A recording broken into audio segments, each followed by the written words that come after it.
ఒక్కసారి కొమ్మూరి గోల్డ్ కి కాల్ చేయండి. తాకట్లో ఉన్న మీ బంగారాన్ని విడిపించి మార్కెట్ ప్రైస్ కి వాళ్ళు కొనుక్కుని మిగతా డబ్బులు మీకు ఇచ్చేస్తారు. నమస్తే, వెల్కమ్ టు అవర్ ఛానల్. నేను యాంకర్ అక్క. మనం టీవీ ఉంది మన కోసం. ఒక ఐఆర్ఎస్ ఆఫీసర్ కూతురుపైనే అత్యాచారానికి పాల్పడినటువంటి వ్యక్తి.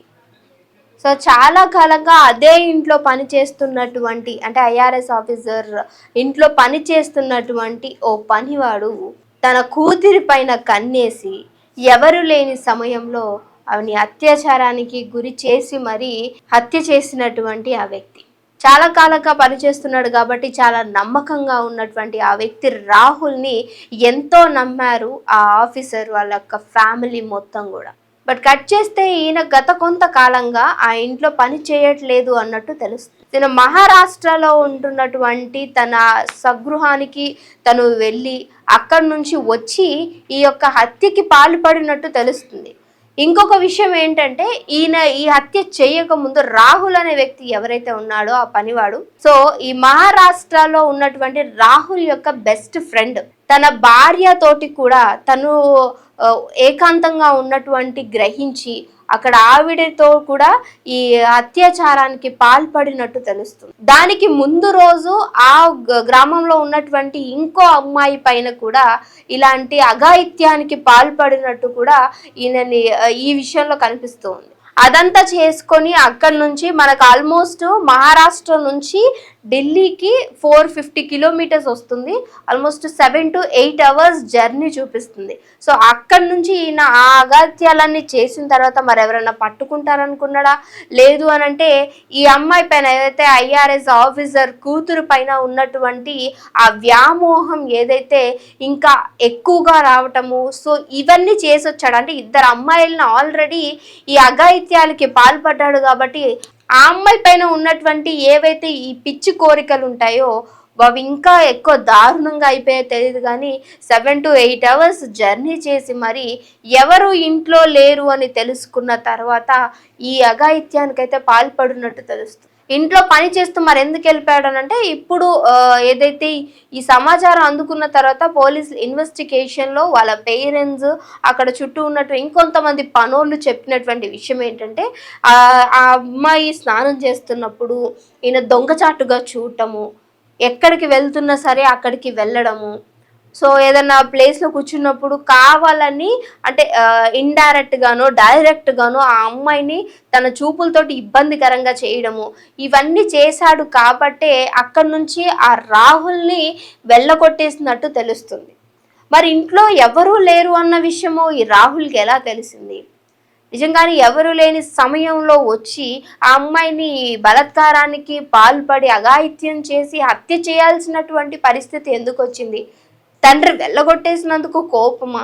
లేదంటే నిజంగానే ఆ అమ్మాయిని పని చేస్తున్నంత వరకు ఎన్ని సంవత్సరాలు అయితే ఆ ఇంట్లో ఉన్నాడో అన్ని సంవత్సరాలు కూడా వాళ్ళ కూతుర్ని అదే దృష్టితోటి చూసి ఉన్నాడా అనేది తెలియదు. కానీ పేరెంట్స్ బయటకు వెళ్ళిన సమయంలో ఆల్మోస్ట్ అప్రాక్సిమేట్లీ 4:35 ఆ టైంలో ఆ అమ్మాయి దగ్గరికి రావడము, సో ఎంత వద్దు అని తను ఏడ్చి కొట్టినా సరే ఆ అమ్మాయి పైన అత్యాచారానికి అతి దారుణంగా పాల్పడి ఆ తర్వాత ఇంట్లో ఉన్నటువంటి ఛార్జింగ్ కేబుల్ ఏదైతే ఉంటుందో ఆ ఛార్జింగ్ కేబుల్ పెట్టి మరి ఆ అమ్మాయి గొంతుని అతి దారుణంగా అమ్మాయిని హత్య చేసినట్టు తెలుస్తుంది. ఆల్రెడీ 2 days బ్యాక్నే వాళ్ళ స్వగృహము ఏదైతే మహారాష్ట్ర అనే ఒక ప్రదేశం ఉందో అక్కడ ఇద్దరి పైన ఈ యొక్క బలాత్కారాలకి పాల్పడి అక్కడి నుంచి మళ్ళీ ఇక్కడికి వచ్చి ఈ ఐఆర్ఎస్ ఆఫీస్ కూతురి పైన ఇలాంటి అఘాయిత్యం చేసి హత్య చేసి ఆల్మోస్ట్ 5:36 ఆ టైంలో అక్కడే దగ్గరలో ఉన్నటువంటి ఓ హోటల్లో స్టే చేయడానికి వెళ్ళిపోయాడు.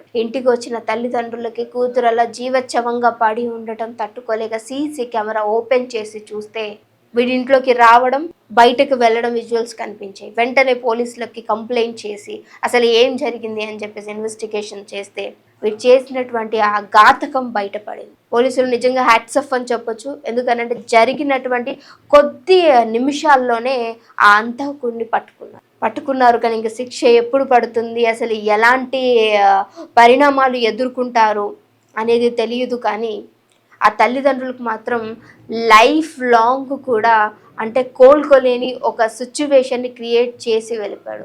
ఏదో యాక్సిడెంట్ అయ్యిందంట, లేదంటే ఇంకేదో లవ్ ఫెయిలియర్ అంట, సూసైడ్ చేసుకుంది, మా అమ్మాయి చనిపోయింది అని చెప్పటం వేరు. కానీ ఇంట్లో పని చేసి నమ్మకంగా పనికి పెట్టుకొని ప్రతి నెల జీతం ఇస్తూ ఆయనకు ఒక లైఫ్ని ఇచ్చినటువంటి అదే ఇంటికి ఇలాంటి తీరని శోకాన్ని మిగిల్చటం అనేది, అది కూడా బలత్కారానికి పాల్పడి ఆ కూతుర్ని హత్య చేసినటువంటి ఈ సంఘటన నిజంగా ఆ ఇంట్లో వాళ్ళు ఎవరు కూడా జీర్ణించుకోలేకపోతున్నారు. చాలా ఇళ్లలో కూడా ఇదే పరిస్థితులు. ఇది బయటకు వచ్చింది కాబట్టి మనకి తెలుస్తుంది, కానీ బయటకి రాని ఎన్నో సంఘటనలు నిజంగా ఈరోజు కదులుతూనే ఉన్నాయి. ప్రతి ఒక్కరి జీవితాల్లో కూడా మనకు తెలియని ఏదో ఒక బ్యాక్ స్టోరీ, అంటే డార్క్ ప్లేస్ అనేది డెఫినెట్గా ఉంటుంది. బట్ ప్రతి ఒక్కరు బయటకు వచ్చి దీన్ని గనక మనం చెప్పగలిగితే, అంత ధైర్యం ఉంటే ఇలాంటివి బహుశా ఇంకా ముందు రాకుండా ఆపొచ్చేమో. కానీ ఐఆర్ఎస్ ఆఫీసర్ యొక్క కూతురికే నిజంగా సేఫ్టీ లేకుండా పోయింది. ఈరోజు ఆ అమ్మాయి ప్రాణాన్నే తీసేశాడు అని అంటే అసలు మనలాంటి వాళ్ళము నిజంగా మనకి ఏ విధమైనటువంటి గతి పడుతుంది, అసలు మనం ఎవరిని నమ్మాలి అనే నెటిజన్ల యొక్క నిజంగా ఆవేశాన్ని వ్యక్తపరుస్తున్నారు. మరి ఎవరము ఎన్ని మాటలు మాట్లాడుకున్నప్పటికీ ఇలాంటి చెత్తనా కొడుకులకి నిజంగా శిక్ష పడితేనే, అది కూడా ఓ సంవత్సరాల్లో తీరిపోయిన తర్వాతనో ఇంకేదో కాలాలు గడిచిపోయి అంతా మర్చిపోయిన తర్వాత చేస్తే శిక్ష పడినా అది యూజ్లెస్గానే ఉంటుంది. ఎంత దారుణంగా అమ్మాయిని నిజంగా ఇంటికి పిలిపించి ప్రతి నెల జీతం ఇస్తూ, అంటే ఇంట్లో నిజంగా ఎంతో బాగా చూసుకున్నాను, నేను ఆ కొడుకు లెక్క చూసుకున్నాను, నిజంగా పనోళ్ళలాగానే ఉంచితే బాగుండేమో అని. అంటే ఒకరు చేసిన దానికి ఎంటైర్ అందరికీ నిజంగా ఇంట్లో ఎవరైనా ఒక పిల్లోడు తప్పు చేస్తే మొత్తం మీ అక్క, మీ చెల్లి, మీ ఫ్యామిలీ అంతా ఇంతేనా అని ఎలా అయితే అంటారు. ఒక్కరు చేసిన దానికి ఇప్పుడు నిజంగా ఎవరైనా ఇంకోళ్ళు పనికి వెళ్ళాలన్నా, లేదంటే ఇంకేమన్నా వాళ్ళకి జీవనోపాధి కలిగించాలి అన్నా ఎవరు నమ్మే సిచ్యువేషన్స్లో ఉండరు. ఎందుకంటే ఇలాంటి చెత్తన ఎదవలు చేస్తున్నటువంటి పనుల వల్ల. ఎంత దారుణంగా అమ్మాయిని చంపేశాడు అని అంటే పాపం ఆ సిచ్యువేషన్లో ఆ యొక్క అమ్మాయి పరిస్థితి తలుచుకుంటే కూడా చాలా బాధాకరంగా ఉంది. అరే ఏం జరుగుతుందో తన లైఫ్లో తెలియని ఒక సిచ్యువేషన్. తల్లిదండ్రులు చూస్తే బయటకు వెళ్ళరు, అరే పని చేసి మానేసినోడు, వెళ్ళిపోయినోడు, వెళ్ళగొట్టినోడు మళ్ళీ వచ్చాడు, అసలు వీడు ఏం చేస్తాడు, అసలు ఏం జరుగుతుంది అని నిజంగా కళ్ళు తెరిచి చూసేలేపో మొత్తం కూడా జీవితం అంతా కొలాప్స్. మరి ఇలాంటి ఎదవలకి ఎలాంటి శిక్ష పడాలి, అసలు మీరేమనుకుంటున్నారండి? మస్ట్ షుడ్గా కామెంట్ చేయడం మర్చిపోకండి. ఇంకొక ఇన్ఫర్మేటివ్ వీడియోతో మళ్ళీ మీ అందరి ముందుకు వస్తాం. చూస్తూనే ఉండండి అవర్ ఛానల్.